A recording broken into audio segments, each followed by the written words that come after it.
Journey to the Centre of the Earth, Chapter 3, Into the Earth.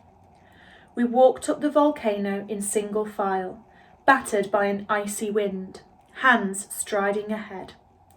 Every time I stopped to catch my breath, he turned around and slowly shook his head at me, and I was forced to struggle on. When I looked back over my shoulder, I saw why he wouldn't let me rest. Behind us, a column of freezing mist was rising steadily. We had to hurry up the mountain to stay ahead of it. That night we slept on the peak.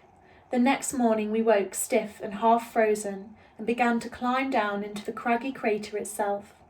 The descent was hard work, but my spirits lifted as we went.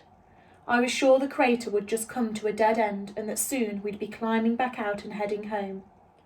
But at the bottom of the crater were 3 vast chimneys through which the volcano had once erupted, and on one we saw 2 carved initials, A.S. "Arn sank Newsome," my uncle grinned. "Can you have any doubt now? Here it is, the chimney that leads to the middle of the earth." I looked down into the darkness, faint with fear. "Forward," my uncle declared, his eyes shining with excitement. If it had been just my uncle, perhaps I could have refused. But with Hans there too, so composed, I felt too ashamed to admit my terror. My uncle rigged up a rope, shared out the tools and provisions, and one by one we headed into the blackness. After over 3 hours of climbing down the narrow shaft, we reached the bottom, and there, in front of us, was a passageway. "Off we go," my uncle said cheerfully, switching on our lanterns. Looking up, I could see one beautiful blue circle of sky far above me. With a knot of fear in my stomach and trembling hands, I followed him. For days we stumbled through twisting, turning tunnels. Sometimes the walls were covered in a thick, glistening coat of slime.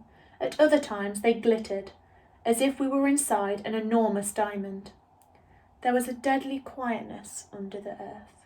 We walked in silence through vast caverns and crawled on our bellies through narrow, hot tunnels, with the walls pressing in on all sides. We held our breath as we groped through passages that stank of rotten eggs and gasped as we came out into caves as big as cathedrals, with hundreds of stalactites hanging above us.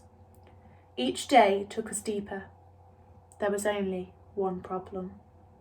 My uncle had been sure that we would find water in underground springs, and so far we had found none.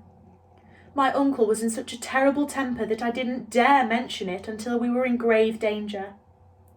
"Uncle," I said finally, "we only have 1 more day's supply of water." "And? What if we run out?" He turned on me, glaring.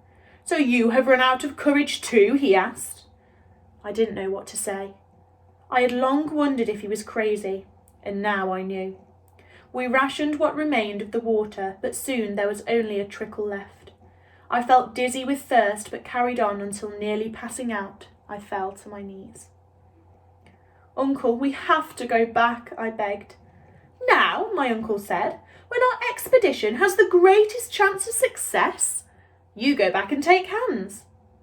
"What, and leave you here?" I asked. "Here," he said. "I started this expedition, and I will carry it out to the end. I will not return." I was so dismayed I couldn't answer. "I am sure there are springs in the rock," he went on. "Why not give me 1 more day? If we don't find water tomorrow, we will all turn back." I feared that tomorrow would be too late. We would be too far from the surface of the earth. I realised dimly that I would never see my home or Graben again, but I got to my feet and staggered after him. The next day we were still shuffling along. I was now so dizzy I hardly knew where I was. "The springs must be close now," my uncle muttered. At that moment I felt my legs give way. My uncle bent over me. "It's over," he said as my eyes closed. I don't know how much time passed, but when I opened my eyes again, I saw my uncle rolled up in his blanket, and I remembered his words. "It's over." I knew I was too weak to get back to the surface of the earth. I would die here. We would all die here, together. Hearing a noise, I turned my head to see Hans slip away down the tunnel holding the lamp. Where was he going? Was he abandoning us? A few hours later, I was woken by feet stomping up the passageway. Hans shook my uncle. "Vatten," he said. "You've found water," said my uncle. Hans pointed downwards. A minute before I couldn't move, but at the thought of water I got to my feet. It didn't take us long to pack up and start walking again. Soon we could hear a stream rumbling along on the other side of a rock. Hans swung his pickaxe, striking the wall of the tunnel again and again. After an hour there was a whistling noise, and a jet of water spurted out of the rock. I yelped as I touched it.